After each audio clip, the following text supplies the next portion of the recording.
చక్కగా వినాలి. ఆ వాక్య ప్రకారం మనం అందరం కూడా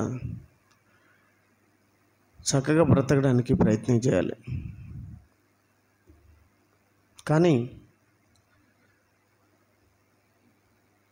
సాతాను అనేవాడు ఒకడు ఈ భూమి మీద ఉన్నాడు. ఈ సాతాను అనేవాడు ఎవడంటే మనకు వ్యతిరేకంగా పనిచేసేవాడు.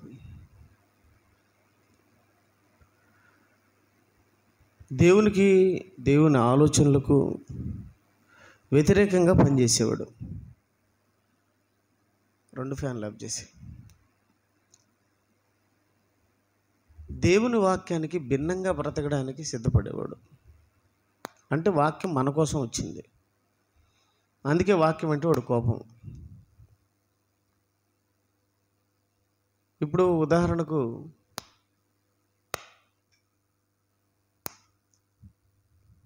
ఆటోమేటిక్గా మనకు ఎవరో ఒకరు నచ్చరు.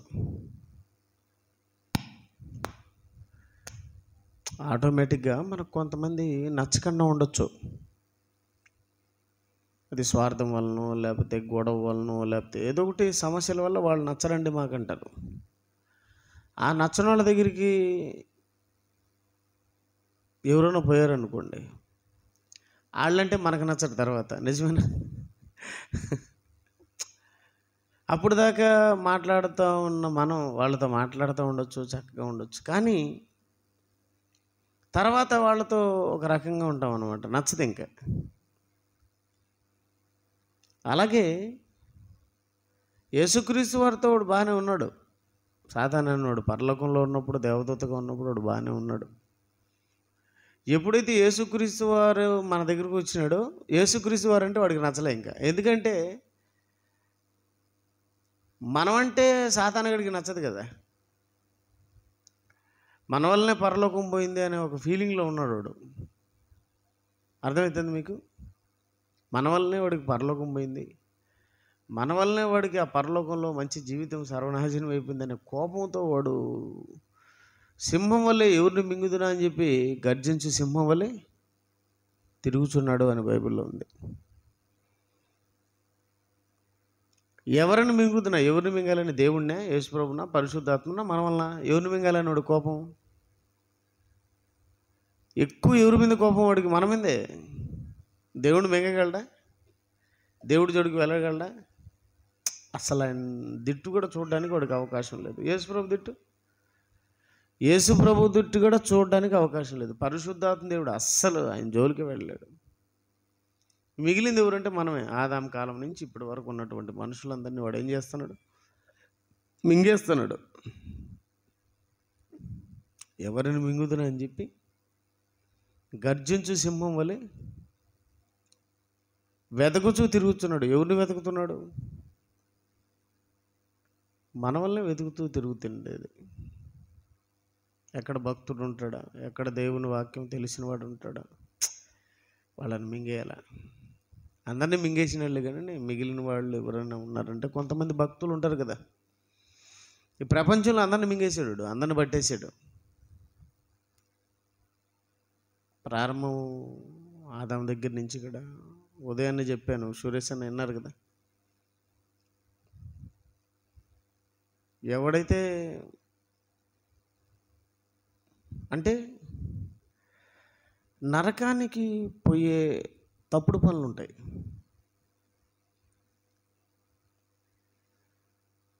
తప్పుల్లో రకరకాల తప్పులు ఉన్నాయి. నరకానికి పోయే తప్పులు ఉన్నాయి, నరకానికి పోని తప్పులు కూడా ఉన్నాయి. అనవసరంగా సురేష్ అన్న నేను తిట్టేశాను. అనగా పొరపాటు అయింది, క్షమించండి అంటే అడిగైపోయి నరకానికి పోను, తప్పించుకోవచ్చు. కానీ నరకానికి పోయేది తప్పు చెప్పమంటారా? ఎన్నోసార్లు చెప్పాను మీకు, యేసునామములో మీకు రోగాలు పోతాయి రండి అన్నాడు అనుకో, వాడు ఎవడు తెలుసా? నరకానికి పోయేవాడు, నరకానికి పంపించేవాడు. స్వస్థత అనేది ముఖ్యంగా ఎవరి కోసం అని నేను చెప్పాను? ఆత్మకు స్వస్థత. ఎవరికండి స్వస్థత? స్వస్థత ఆత్మకు.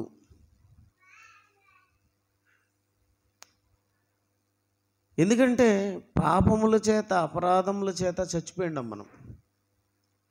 పాపం అనే రోగం చేత ప్రతి ఆత్మ ఈ ప్రపంచంలో ఏమైపోయింది? అది చచ్చిపోయింది. అది ఆ చచ్చిపోయినటువంటి ఆత్మ తిరిగి బ్రతికింపబడాలంటే మందు వేయాలి. ఏ మందు అంటే వాక్యమనే మందు. ఆ వాక్యాన్ని ప్రకటించడానికి, ఆ వాక్యం ద్వారా ప్రతి ఆత్మను రక్షించడానికి అందరినీ రమ్మని చెప్పాలి. కానీ ఈరోజు వాక్యాన్ని దేనికోసం వాడుకుంటున్నారు? చాలామంది కూడా స్వలాభాల కోసం, స్వలాభం కోసం వాక్యాన్ని వాడుకుంటున్నారు. ఇలా చేయడం అనేది నరకానికి వెళ్ళే పనులు. రండి మీకు ఆస్తులు వస్తాయి, రండి మీకు పిల్లలు పుడతారు, రండి మీకు యేసుప్రభు దగ్గరికి వస్తే పిల్లలు పుడతారా? ఏమండి, యేసుప్రభు దగ్గరికి వస్తే పిల్లలు పుడతారా? పెళ్లి కాని వాళ్ళందరూ కూడా చర్చికి వస్తారు, అంటే ప్రభు దగ్గరికి వస్తారు. పిల్లకాయలు పుట్టేస్తారు వాళ్ళకు టకమని. పిల్లకాయలు ఎప్పుడు పుడతారు? పెళ్ళిళ్ళు అయితే పిల్లలు పుడతారు. కరెక్టేనా? పెళ్ళిళ్ళు అయితే పిల్లలు పుడతారు. వివాహం అన్ని విషయంలో ఘనమైనది, పాన్పు నిష్కలంకమైనది. అంటే పాన్పు ఒకటి ఉంది. పెళ్ళైన తర్వాత పాన్పు, భార్యాభర్తలు ఇద్దరు కలవాలి పిల్లలు పుట్టాలంటే. మీరు ప్రభు దగ్గరికి వచ్చేయండి పిల్లలు పుడతారంటే అర్థం ఏంటది? నాకు తెలియక అడుగుతా. వాడెవడో తాయిత్ తెచ్చే పిల్లకాయలు పుడతాడని వాడు. మొన్న ఈ మధ్య మా అత్త వాళ్ళు, మేము ఊరికి పోయింటే ఆమె ఎక్కడికో వెళ్ళి వచ్చింది. అప్పుడు ఎక్కడ పోయినా వస్తా అంటే ఆమె తాయిత్ తెప్పించుకోరని పోయినాను బాబు అనింది. ఎవరికంటే పలానా వాళ్ళకి, పలానా వాళ్ళకి. ఎందుకంటే పిల్లలు కావాలంట. అంకు 4 ఏళ్ళు అవుతుంది పెళ్ళి, ఇంతవరకు పిల్లలు పుట్టలేదు. అందరికి పిల్లలు పుట్టారు, నాకు పుట్టలేదని బాధపడతా ఉంటే ఒక ఆయన పిలిచినంట, తాయిత్ తెచ్చారా నీకు పిల్లలు పుడతారని. అందరిని పిలుస్తున్నాడు ఆయన, రండి తాయిత్ తెలిస్తాను పిల్లలు పుడతారు. మనవాళ్ళు ఎట్టంటే, మనవాళ్ళు పిలుస్తూ ఉంటారు కదా, రండి మీకు పిల్లలు కావాలన్నా, మీకు ఆస్తులు కావాలన్నా, ఉద్యోగాలు కావాలన్నా, ఇవి కావాలన్నా, అవి కావాలన్నా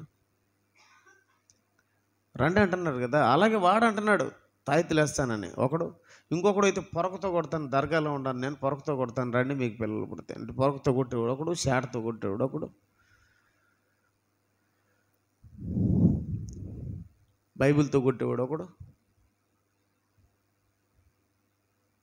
ఇవన్నీ నరకానికి పోయే పనులు అనమాట.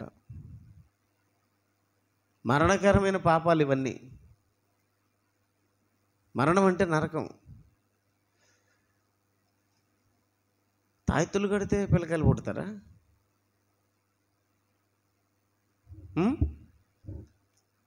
తాయెత్తులు కడితే పిల్లలు పుట్టేట్టుగా ఉంటే ఇంకేం?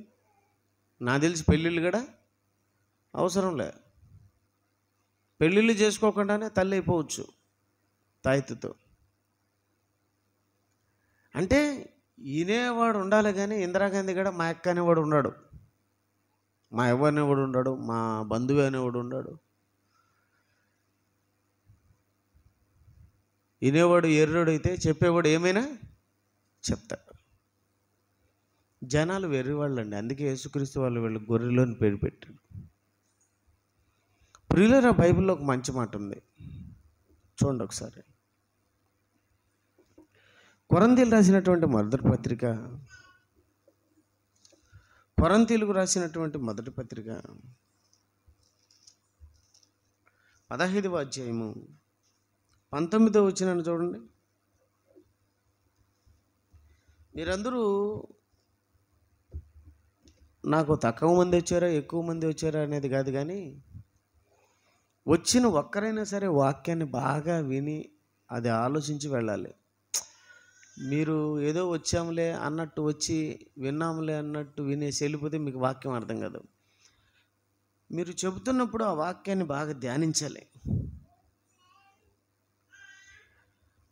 1 కొరింథీ 15:19.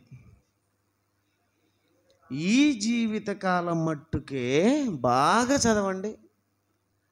మీకు ఎంతమంది దొంగలు కనపడతారు? మీకు ఎంతమంది నరకానికి వీళ్ళు కనపడతారు? మీకు ఎంతమంది క్రైస్తవ్యంలో క్రీస్తును కాక వేరే అనగా ఎలాంటి వారిని ప్రకటిస్తున్నారంటే క్రీస్తును ప్రకటించడం లేదు. మరి ఎవరిని ప్రకటిస్తున్నారంటే క్రీస్తు వేషం వేసుకొని వీళ్ళు ఏం చేస్తున్నారంటే క్రీస్తును ప్రకటిస్తున్నారు. అంటే తోడేలు ఏం వేషం వేసుకుంటుంది? తోడేళ్ల వేషం వేసుకున్నారంట. అంటే ఈ ఈ యొక్క నరకానికి వెళ్ళే వాళ్ళు తోడేళ్ళు వేషం వేసుకొని మన దగ్గరికి వచ్చారు. ఈ సాతాను యొక్క వేషం అదే. ఇది ఇలాగ పెట్టుకొని ఇంకొక పాయింట్ 2వ కొరింథీ 10వ అధ్యాయము ఇది ఇలాగ పెట్టుకోండి 14. 2వ కొరింథీ 11:14 క్షమించండి 2వ కొరింథీ 11:14 13 నుంచి చదువుదాం. 2 కొరింథీయులు రాసినటువంటి పత్రిక 165 పేజీ నెంబర్ 11:13 నుంచి. ఏలైనగా అట్టివారు క్రీస్తు యొక్క అపోస్తుల వేషం ధరించుకున్న వారి, అంటే ఎవరు వేషం ధరించుకున్నారు వీళ్ళు? క్రీస్తు యొక్క అపోస్తుల వేషం ధరించుకున్న వారై దొంగ అపోస్తులు. చూసావా? అపోస్తులు ఉన్నారు, దొంగ అపోస్తులు ఉన్నారు. ఒరిజినల్ ఉంది, డూప్ ఉంది. కానీ ఒరిజినల్ ఉన్నట్టే ఉంటుంది అది కూడా. అది ఒరిజినల్ డూప్ అని ఎలా కనిపెట్టాలి? మొన్న నాకు ఒకడు 1000 రూపాయలు ఇచ్చేసాడు. 1000 రూపాయలు నాకు ఇచ్చేసాడు. అవి 2 దొంగ నోట్లే. సేమ్ 500 ఉన్నట్టే ఉన్నాయి అవి కూడా. ఏం తేడా లేదు. 500 నా దగ్గర 500 ఎలా ఉందో వాడిచ్చిన 500 కూడా అలా ఉంది. కానీ దొంగ నోటు. బ్యాంకు పోతే ఫేక్ నోట్ అండి, ఇది ఫేక్ నోట్ అండి, దయవుంచి ఇలాంటివి తీసుకోవద్దండి, మీరు కూడా జైలుకి వెళ్తారు, ఇవి ఎక్కడి నుంచి వచ్చి నేను మిమ్మల్ని అడుగుతారు, మీరు చాలా ఇబ్బంది పడతారంటే నాకేం తెలుసండి, నేను పలానా వాళ్ళ దగ్గర ఇప్పించుకున్నానంటే వాళ్ళని చూపి అంటారు, వాళ్ళని చూపి అంటారు, వాళ్ళని చూపి అంటారు, వాళ్ళని చూపి అంటారు. ఇదంతా న్యూసెన్స్ అండి, జాగ్రత్త అన్నారు బ్యాంకు వాళ్ళు. అంటే ఒరిజినల్ ఉంది, డూపు ఉంది. కానీ డూపు ఒరిజినల్ మాత్రమే కనపడుతుంది. అలాగే దొంగ అపోస్తులు మోసగాండ్రకు పనివారుని ఉన్నారు. అంటే పనివాళ్ళు, దేవుని పని చేసే వాళ్ళలో కూడా ఎవరు ఉన్నారు? మోసగాళ్ళు ఉన్నారు అంటున్నారు. ఇది ఆశ్చర్యం కాదు. 14 ఇది ఆశ్చర్యం కాదు. సాతాను తానే వెలుగుదూత వేషం ధరించుకొనుచున్నాడు గనుక వాని పరిచారకులను నీతి పరిచారకుల వేషము ధరించుకున్నట్టు గొప్ప సంగతి కాదు. అయితే మనం ఇప్పుడు ఎలా కనిపెట్టాలి వీళ్ళను? వారి క్రియలు చొప్పున వారిని కనిపెట్టాల. క్రియలు, వాళ్ళ క్రియలను బట్టి కనిపెట్టాలా. ఇంతకు బైబిల్లో ఉన్నది వీళ్ళు చెబుతున్నారా, బైబిల్లో లేనిది వీళ్ళు చెబుతున్నారా అని మీరు బైబిల్ చదువుకోవాలా. మీకు అంత తీరిక ఉండదు. ఎవడు ఏది చెప్తే అర్థమవుతుంది మీకు. ఎవరేది చెప్తే అది వినేసి వెళ్ళిపోతూ ఉంటారు. నీ చర్చిలేమ్మా అన్నది ఒక ఆమె. అవునా, నేను అందుకే పోయిన వారం చెప్పిన, అందరూ మగవాళ్ళు అని చెప్పి ఎవరినొకరిని మా భర్త అనుకుంటుందా? అందరూ మగవాళ్ళు అనుకొని ఎవరొకరులే మా నాయన అనుకుంటుందా? అనుకోరు కదా. అందరూ మగవాళ్ళు ఎవరొకరులే మా అన్న అనుకుంటావా? మీ నాన్ననే మీ నాన్న, మీ అమ్మనే మీ అమ్మ అని పోయిన వారం చెప్పినాను. గుర్తుందా స్వర్ణమ్మ గారు? మీకు గుర్తుందా లేదా? మహాతల్లి బాగా వస్తావు చర్చికి, కొంచెం కష్టపడినామంటే ఎక్కిపోతుంది నీకు తలకు, కొంచెం శ్రద్ధ పెట్టామంటే నీకు వాక్యం అందుతుంది. కొంచెం అంత అందిదినా చాలు, పరలోకాన్ని అందుకుంటావు నువ్వు. లేకపోతే నువ్వు వచ్చి ప్రయోజనం లేకుండా పోతుంది. కొంచెం అట్లా ప్రాక్టీస్, కొంచెం కష్టపడు. నేను చెప్పేది బాగా విన్నావు అనుకో, నీకు ఎక్కుతుంది. కొంచెం ఎక్కినా చాలు, పట్టేసుకోవచ్చు నువ్వు దేవుణ్ణి. అందుకే ఎవరిన పడితే వాళ్ళని మనం అనం. పలానా మా అమ్మ భార్య, పలానాయన మా భర్త, పలానాయన మా నాయన. అలాగే అన్ని చర్చిలు అయితే ఇంకేమ్మా, అన్ని చర్చిలు అయితే ఈ టయానికి యేసుక్రీస్తు వారు వచ్చేసి ఉండాలి. నాకు తెలిసి చర్చిలు అనడం కంటే సమాధులు అనడం మేలు.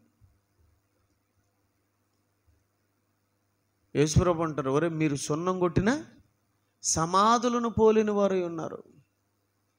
డబ్బు సంపాదించుకోవడానికి చర్చీలు, ఆస్తులు సంపాదించుకోవడానికి చర్చీలు, అంతస్తులు సంపాదించుకోవడానికి చర్చీలు.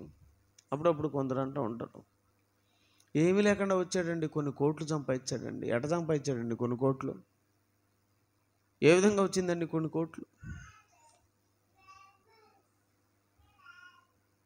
యేసుప్రభు కూడా వచ్చినాడు, ఎన్ని కోట్లు సంపాదించినాడు? ఆయన తదనంతరం ఆయన శిష్యులు ఎన్ని కోట్లు సంపాదించినారు? వీళ్ళు సంపాదించడానికి అందరినీ మోసం చేసి స్వస్థతల పేరుతో ఏమండి నెత్తి మీద చేయి పెట్టి టచ్ అనడం, కింద పడేయడం, మీద పడేయడం, అల్లరి. దేవుడు అల్లరికి కర్త కాదు కదా. ఎంత డీసెంట్గా వాక్యం నేర్చుకొని వెళ్ళిపోవాలి. కాబట్టి మీకు అందుకే చెప్తాను ఒక మంచి మాట, యేసుక్రీస్తు లాంటి మనసు మనకు ఉండాలి, ప్రభు లాంటి మనసు మనకు ఉండాలి. ప్రభు ఎందుకు వచ్చాడో మనం కూడా అందుకే వచ్చాం, అందుకే ఆయన పేరు పెట్టుకున్నాం. ఆయన ఏం పనులు చేశాడు? ఆత్మను రక్షించడానికి కష్టపడ్డాడు, ఆత్మలను రక్షించడానికి కష్టపడ్డాడు, చివరికి తన ప్రాణం పోగొట్టుకున్నాడు. మనం కూడా 10 మందిని దేవుని వైపు నడిపించాలి, దేవుని దగ్గరికి చేర్చడానికి కష్టపడాలి. దేవుని పిల్లరా, 1 కొరింథీయులకు రాసినటువంటి పత్రిక 15వ అధ్యాయం 19వ వచనాన్ని చూపిస్తున్నాను మీకు. ఈ జీవిత కాలం మట్టుకే మనము క్రీస్తునందు నిరీక్షించు వారమైన ఎడల, చూసారా 15-19లో అద్భుతమైనట్టు ఒక మాట చూపిస్తున్నాను మీకు. ఈ జీవిత కాలం మట్టుకే, బాగా వినాలా, ఈ జీవితకాలం 60-70 ఏళ్ళు 80 ఏళ్ళు ఆయుష్కాలం మట్టుకే మనం ప్రభుని నమ్ముకుంటే మన గురించి ఏమంటున్నాడంటే మనుషులందరికంటే దౌర్భాగ్యులమైందుము. ఏమండి, నేను అంటున్నానా దేవుడు అంటున్నాడా? ఏమంటున్నాడు దేవుడు? ఈ జీవితకాలం మట్టుకే మీరు దేవుని కోసం నిరీక్షించారనుకో, అంటే ఈ 60-70-80 ఏళ్ళ కోసమే మీరు దేవుని కోసం కానీ నిలబడ్డారనుకో, దేవుడు కావాలని వచ్చారనుకో, మీకు మించిన దౌర్భాగ్యులు ఇంకొకడు ఉండరు అంటున్నాడు. నిజంగా ప్రపంచంలో దౌర్భాగ్యుడు అంటే బిన్ లాడెన్, సద్దాం హుసేన్, వీళ్ళని దౌర్భాగ్యులు అంటారు. ఎందుకంటే చాలామందిని చంపేశారు వీళ్ళు, దౌర్భాగ్యులు అని అంటారు వాళ్ళు. ఇప్పుడు దౌర్భాగ్యులు, వాళ్ళకంటే దౌర్భాగ్యులు ఎవరు? ఇంకొకరిని నరకానికి పంపించేవాడే దౌర్భాగ్యుడు. వాళ్ళకు మించిన దౌర్భాగ్యులు ఎవరు? ఈ బోధకులు. ఏ బోధకులు? మరణకరమైన పాపాన్ని చేసే బోధకులు. ఏమండి, నేను తప్పు చేస్తానని చెప్పి నన్ను సమర్థించుకోవడం కోసం వాక్యాన్ని తప్పుగా చెప్పమంటావా? నేను తప్పు చేస్తున్నాను, నా తప్పు కరెక్ట్ అని చెప్పుకోవడానికి వాక్యాన్ని తప్పు పట్టమంటావా? వాక్యాన్ని తప్పుగా చెప్పమంటావా?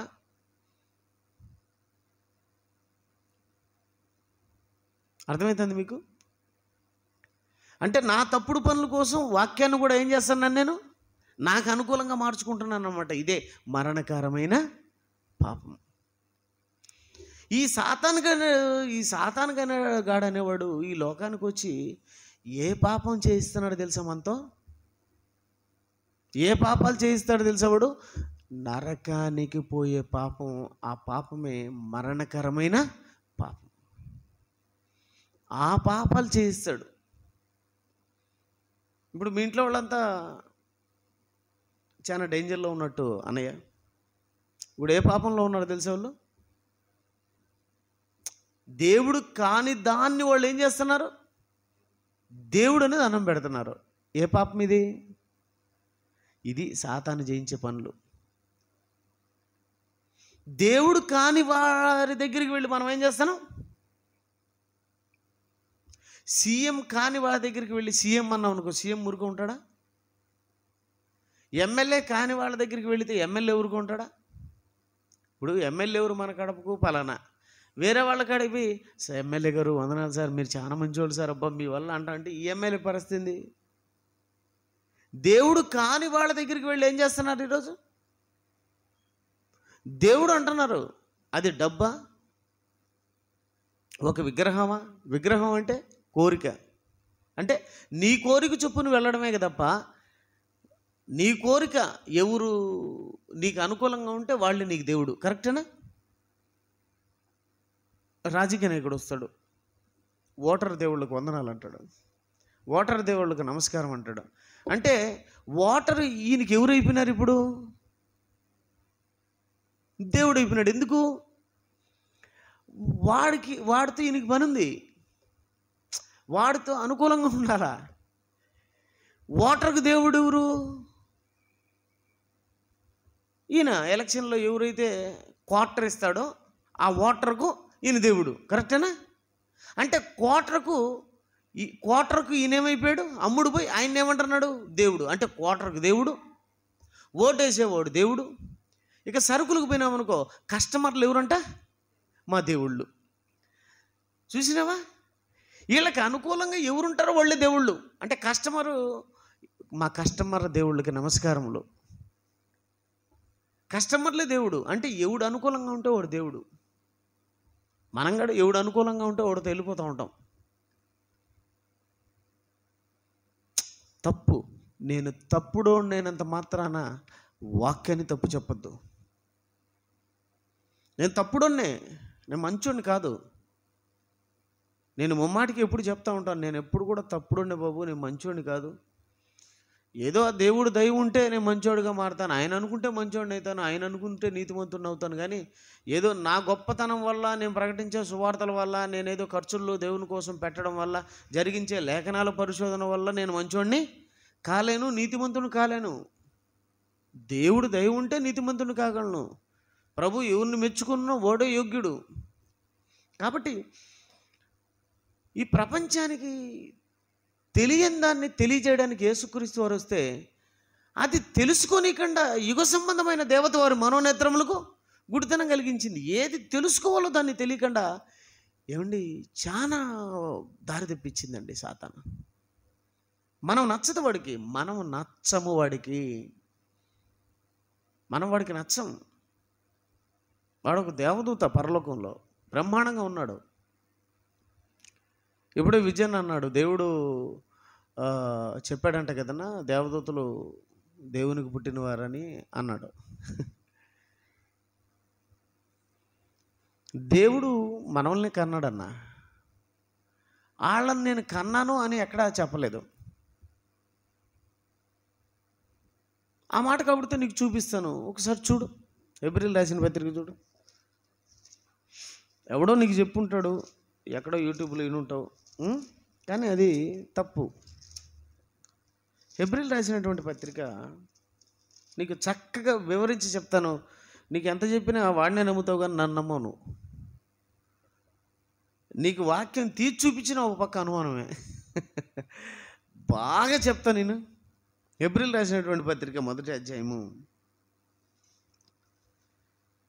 5వ వచనాన్ని చూడు.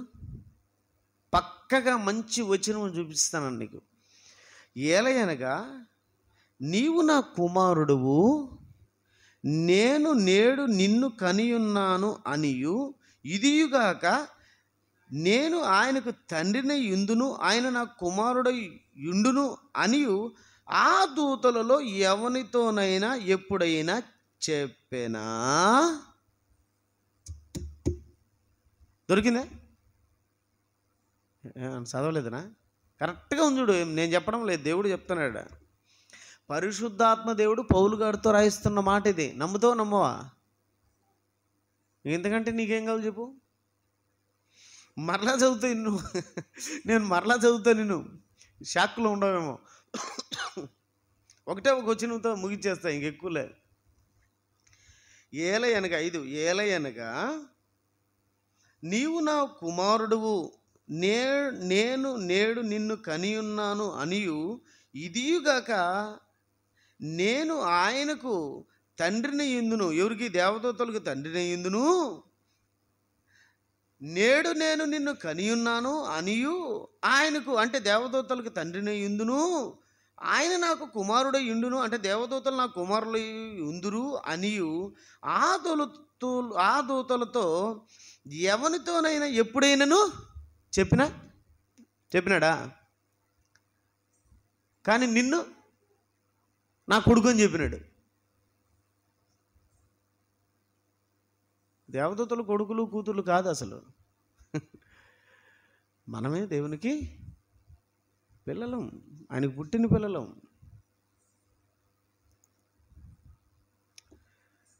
అన్నయ్య, అందుకే బైబిల్ మనకు తెలియకుండా చేసేసాడు. బైబిల్ను చదవనీయకుండా చేశాడు. చదివిన అర్థం కాకుండా కొందరు చదువుతుంటారు బైబిల్, ఏదో చదవాలంటే చదవాలి. కొంతమంది కొట్లాడి చదువుతారు బైబిల్. కోపం వచ్చిందనుకో, ఏమైనా ఇబ్బందులు వచ్చినాయి అనుకో, అప్పుడు తీస్తారు బైబిల్.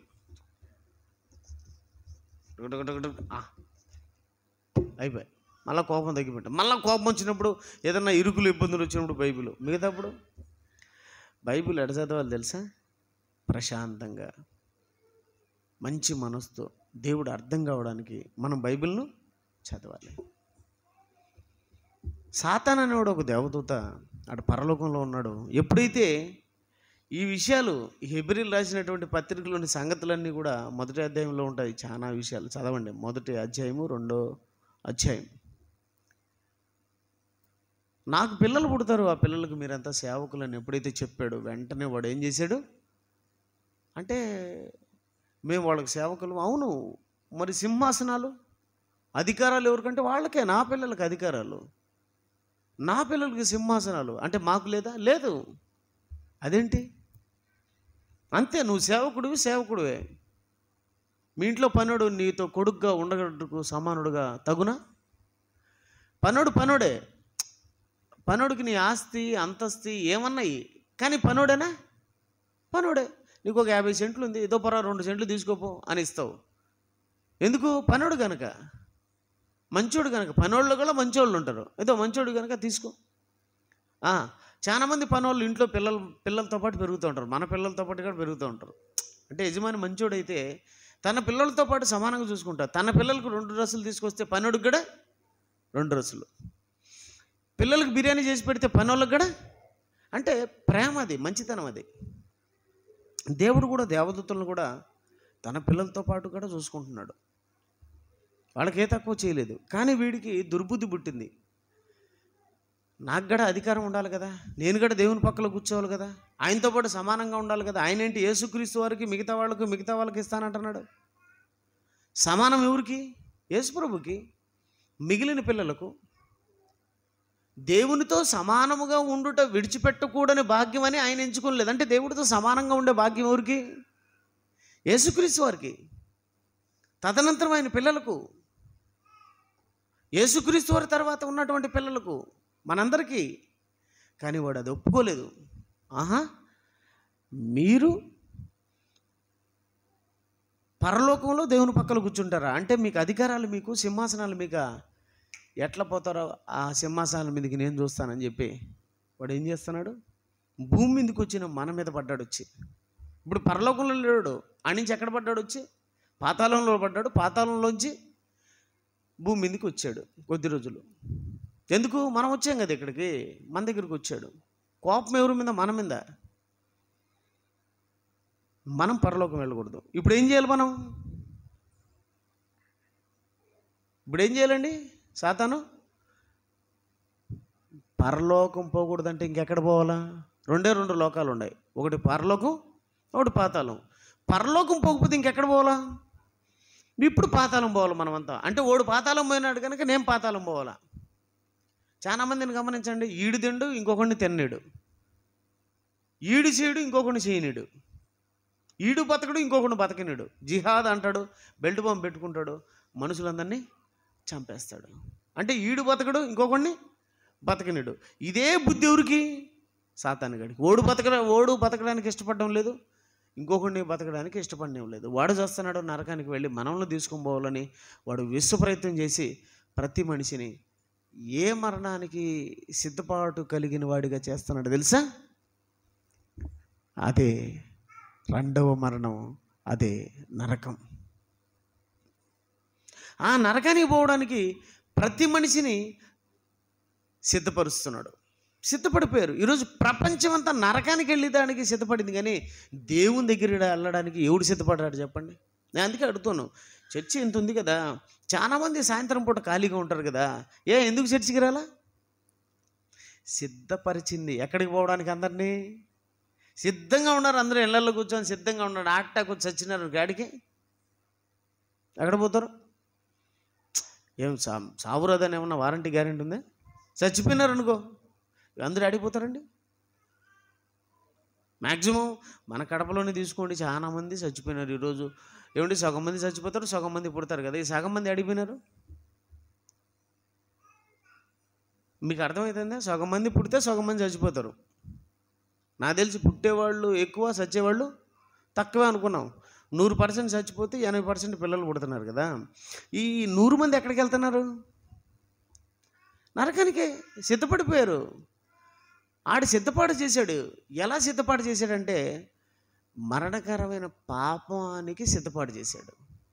మరణకరమైన పాపం చేయడానికి సిద్ధం చేశాడు. మరణకరమైన పాపం అంటే ప్రారంభంలో దేవుడు మరణకరమైన పాపం ఉంది, ఈ పండు తింటే మీరు చచ్చిపోతారంటే ఆత్మీయంగా చచ్చిపోతారు. ఈ పండు తినమన్న నిశ్చయముగా మీరు చచ్చెదరు. పండు తినిపించాడు. చచ్చిపోయారా? ఏమండి, చావులేని బ్రతుకు, ఆదాము అవ్వకు దేవుడు ఇచ్చినటువంటి బ్రతుకు చావులేని బ్రతుక కదా. చావులేని బ్రతుకు ఏమైపోయింది? అర్ధాంతరంగా చావులేని బ్రతుకును కొని తెచ్చుకున్నారు దేవుని మాట వెనక చావులేని బ్రతుకును కొని తెచ్చుకున్నారు. జలప్రళయం గురించి చెప్పినాను. ఓడెక్కకుండా ఏమెక్కారు? పాపమనే ఓడెక్కడానికి సిద్ధపడుతున్నారు, కానీ ప్రభు ఓడెక్కడానికి ఏ వ్యక్తి సిద్ధపడడం లేదు. ఏమండి, ఈ మాటలు చాలామంది వినడానికి ఇష్టపడరండి. సత్యాన్ని చెబితే ఎవరు వినరు. మరి ఏం చెప్తే వింటారు? సాతానుగాడి క్రియలు, వాడికి సంబంధించిన వ్యవహారాలు కానీ నా దగ్గర ఉంటే అసలు చర్చి పడుతుందా? నేను అనుకుంటే నిజంగా వాళ్ళ మధ్యనే ప్రవర్తించుంటే ఈ చర్చి కాదు, నాకు తెలిసి మేరీ నగర్లో ఉన్న స్థలం అంతా కొని కట్టాలి నేను. ఇంకా గుత్తిశాల కట్టినట్టు శుక్రవారమే పట్టకుండా చేసి ఉండేవాడిని నేను. శుక్రవారమే ఈ చర్చి పట్టకుండా చేసి ఉండేవాడిని, నాకున్న తెలివితేటలకు. నిజంగా చెప్తున్నాను మీకు, నిజమండి. చాలా తెలివిగా మిమ్మల్ని అందరినీ పట్టేయచ్చు నేను. మీరు సంపాదించే ప్రతి రూపాయికి 10 పైసలు ఇక్కడ తెచ్చుకుంది నేను. విద్యన్న 10,000 సంపాదించన్నాడేమో, వాళ్ళ భార్య 10,000 సంపాదించింది, 2,000 తెచ్చుకుంది నేను, గ్యారెంటీ తెచ్చుకుందును. సురేష్ అన్న దగ్గర ఎట్లేదన్నా తన జీతాన్ని ఇడికి తెచ్చుకుందును. మిగతా వాళ్ళందరి డబ్బులు ఇడికి తెచ్చుకుందును. ఏందనుకుంటున్నారు?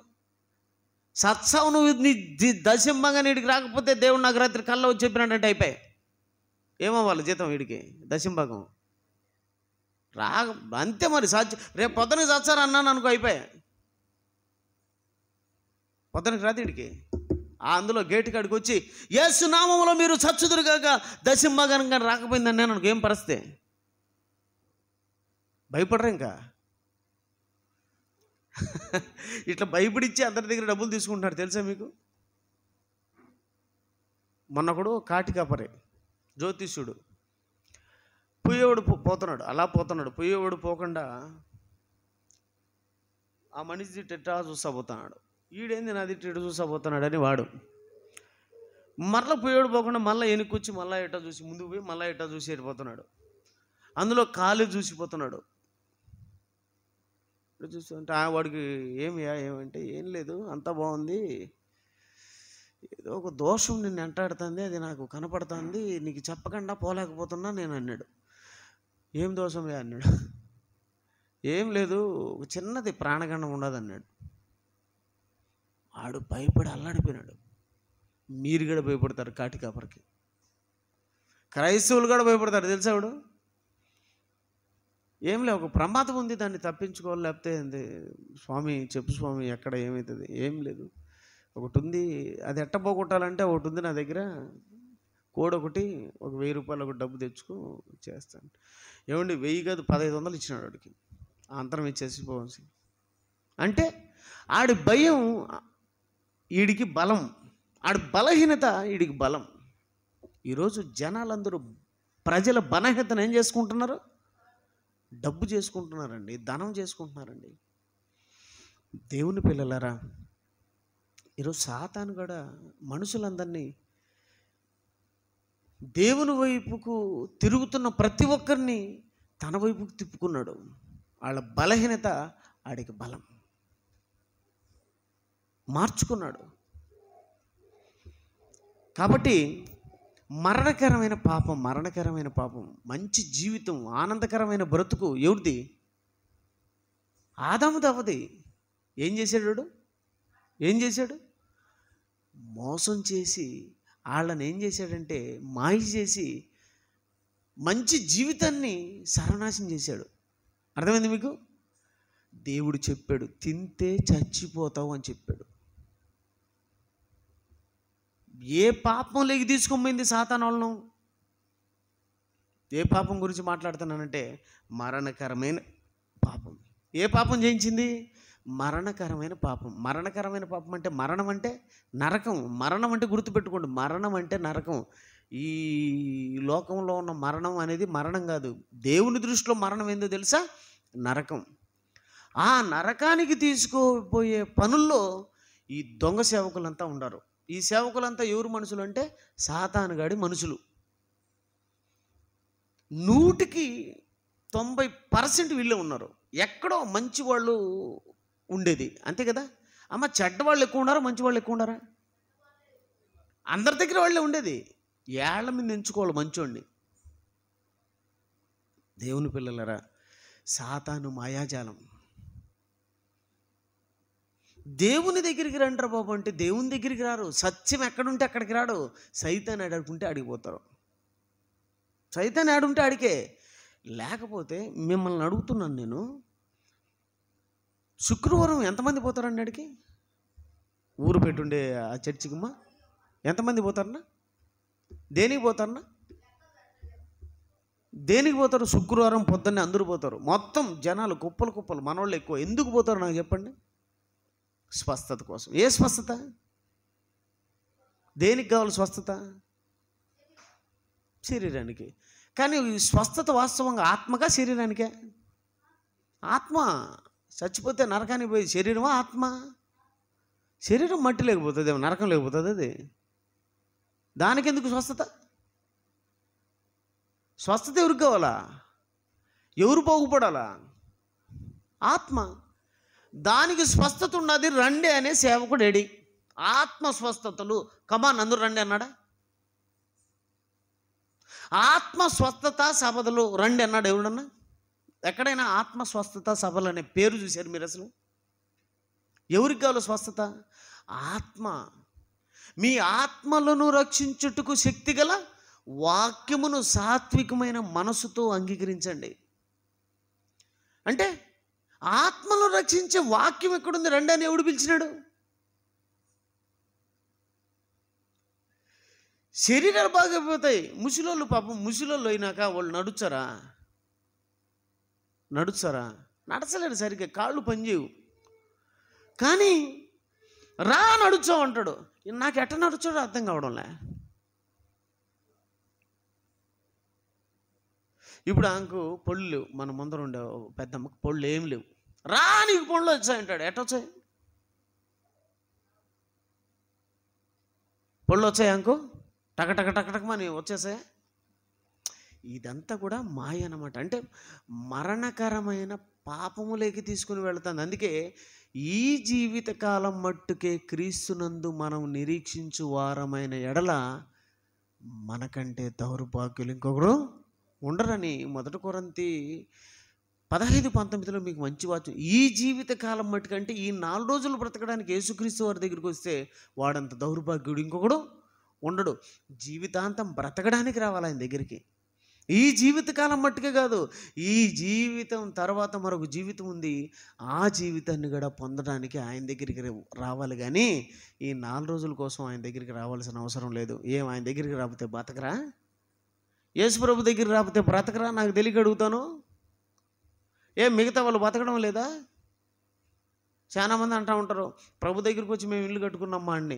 సరే, ప్రభు దగ్గర రాకుండా నువ్వు ఏదో గుడిసేసుకొని చెప్తున్నావు. వాడు ఒక 10 అంతస్తులు మేడ కట్టినాడు, వాడు రాకుండానే. నాకు ఉద్యోగం వచ్చింది మాట వాడు ముఖ్యమంత్రి అయిపోతున్నాడు. చంద్రబాబు నాయుడు యేసుప్రభువుని నమ్ముకున్నాడా? మనకు ఏమండి, రాకపోయినా బతుకుతావు, వచ్చినా బతుకుతావు. అసలు బ్రతకాల్సింది ఇక్కడ బ్రతకాలని కదా ఆయన దగ్గరికి రావాల్సింది. అక్కడ బ్రతకాలని రావాలా? కానీ అందరినీ ఇక్కడే బ్రతకాలి, మనం ఇక్కడే బ్రతకాలి, అక్కడేమీ లేదని చెప్పి మాయ చేసేసి మరణకరమైన పాపాలు చేయిస్తూ ఏమండి మనల్ని అందరినీ నరకానికి తీసుకుని పోయే పనులు ఎవరున్నారు? సాతాను ఉన్నాడు. దాని నుంచి తప్పించడానికి యేసుక్రీస్తు వారు ఈ లోకానికి వచ్చాడు. మరి మీరు ఎలా తప్పించుకుంటారా మరణకరమైన పాపాన్ని అని చెప్పి దేవుడు అడిగితే వాళ్ళకి అర్థం కాలేదు. అందుకే వాళ్ళ మీద కనికరపడి మీరు మరణకరమైన పాపాన్ని తప్పించుకోవడానికి నేను ఒక ఉపాయం చెప్తాను అని చెప్పాడు. ఆ ఉపాయమే అపాయం నుంచి తప్పించే ఉపాయం. ఏం ఉపాయం అంటే అది? మీరు ఆదివారం రొట్టె తీసుకుంటున్నారు కదా, ఎందుకు తీసుకుంటున్నారు రొట్టె ద్రాక్షారసం? దేనికి తీసుకుంటున్నారు రొట్టె ద్రాక్షారసం చెప్పమంటారా? రొట్టె ద్రాక్షారసం అనేది నిబంధన అన్నాడు. ఏ నిబంధన? కొత్త నిబంధన. కొత్త నిబంధన అంటే అర్థం ఏంటి? కొత్త ప్రమాణము. నిబంధన అంటే అర్థం ప్రమాణము. ఏం ప్రమాణం? దేనికి ప్రమాణం? ప్రభువా నీతో ప్రమాణం చేస్తున్నాం, రొట్టె తీసుకుంటున్నాం అంటే అర్థం ఏంటి? ప్రమాణం. ప్రమాణానికి గుర్తు రొట్టె. ప్రమాణం ఎప్పుడు చేసాము? బాప్తిసం అప్పుడు ప్రమాణం చేసాం. బాప్తిసం అప్పుడు ప్రమాణం చేసాం. ఏమని ప్రమాణం చేసాం? మీరు ఎందుకు తీసుకున్నారో బాప్తిసం? మీరు తెలిసి తీసుకున్నారో తెలియక తీసుకున్నారో నాకైతే తెలీదు. ఒకవేళ తెలియక తీసుకుంటే బాప్తిసం ఎందుకు తీసుకునేది? తెలియక తీసుకుంటే తప్పు, తెలిసి తీసుకుంటే మెప్పు మీకు కలుగుతుంది. తెలియక తీసుకుంటే మాత్రం మీరు ప్రమాదంలో పడతారు. అసలు బాప్తిసం ఎందుకో మీరు తెలిసి తీసుకోవాలా. బాప్తిసం ఏంటి? ప్రమాణం.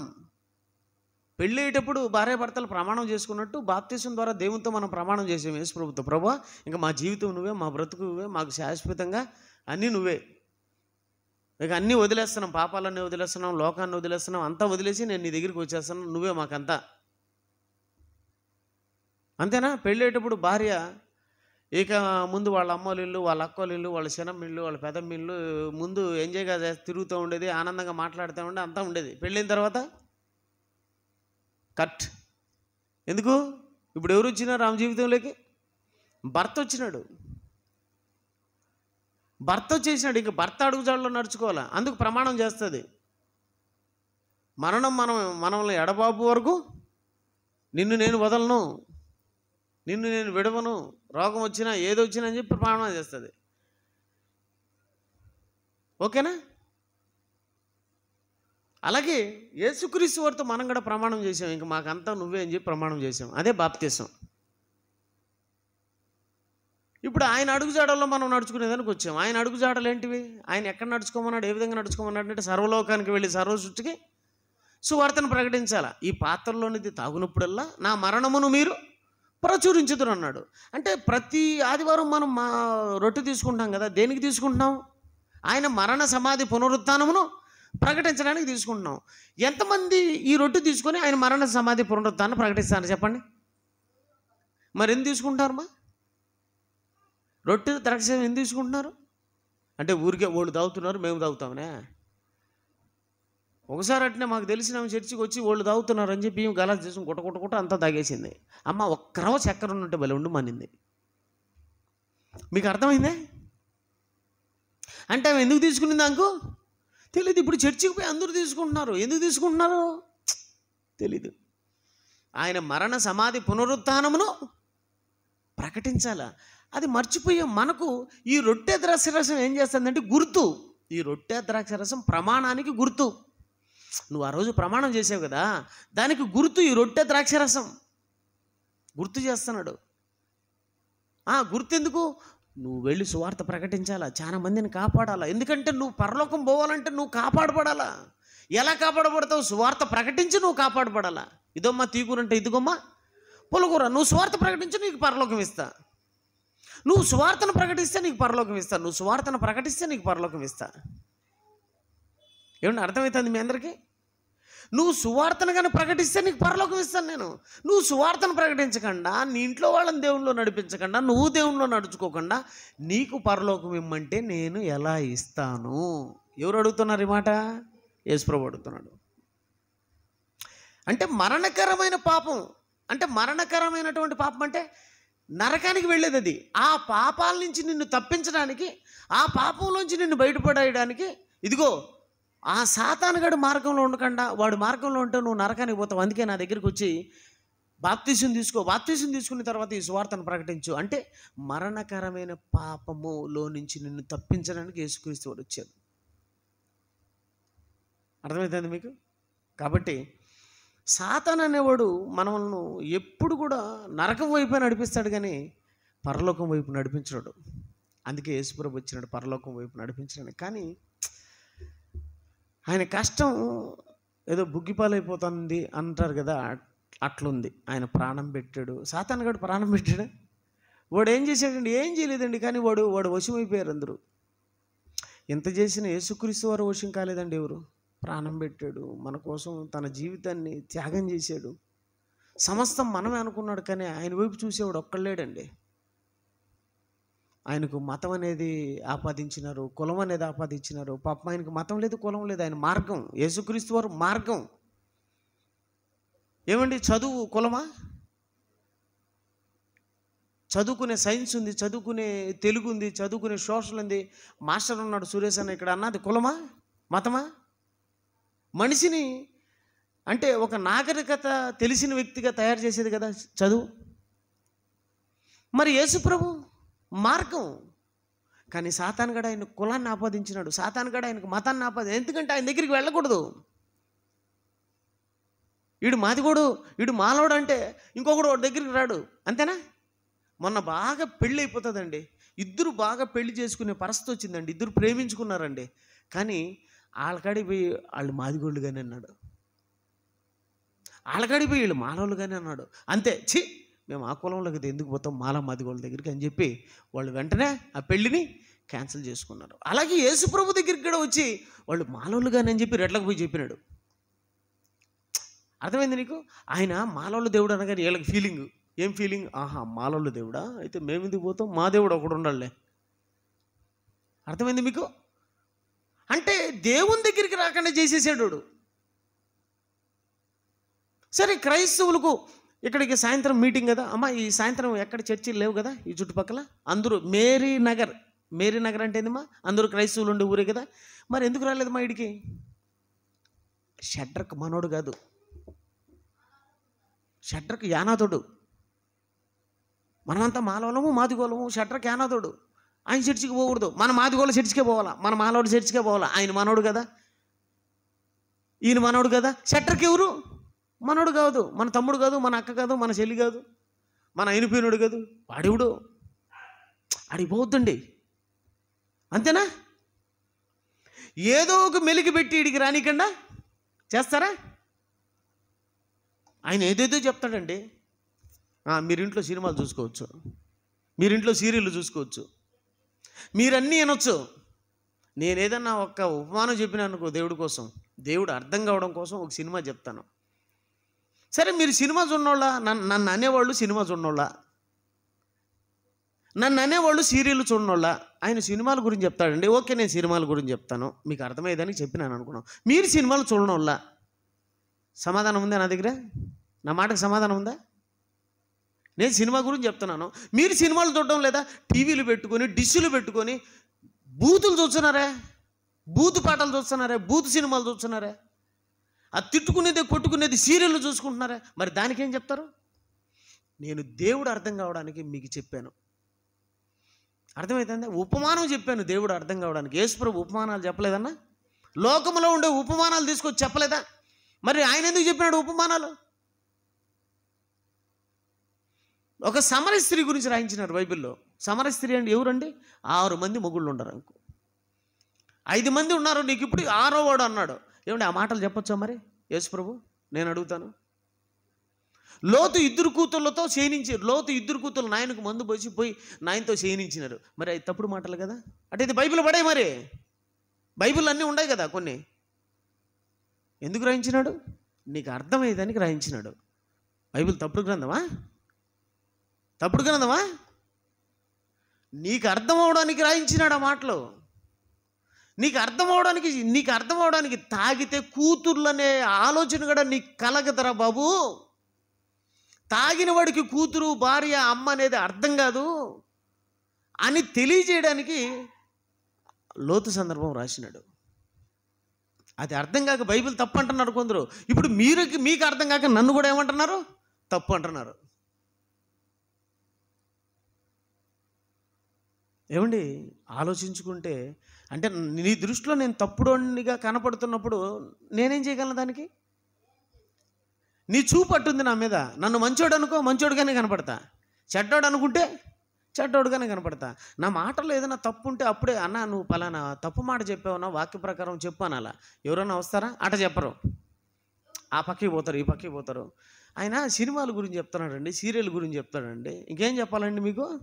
సినిమాలు చూసే వాళ్ళకి సినిమాలే చెప్పాలా. ఇంకా సినిమా చూసే వాళ్ళకి అర్థం అవడానికి సినిమానే చెప్పాలా. సినిమా ఏమన్నా నేనేమన్నా స్క్రీన్ ప్లే సినిమా వేసినానా?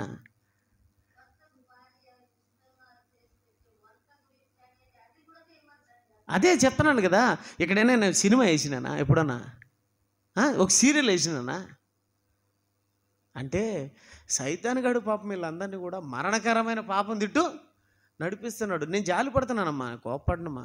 తండ్రి వీరేమి చేయుచున్నారో వీళ్ళకి తెలియదు కనుక వీళ్ళని క్షమించాను అంటున్నాను. మంచిని నమ్మరండి, సత్యాన్ని నమ్మరండి.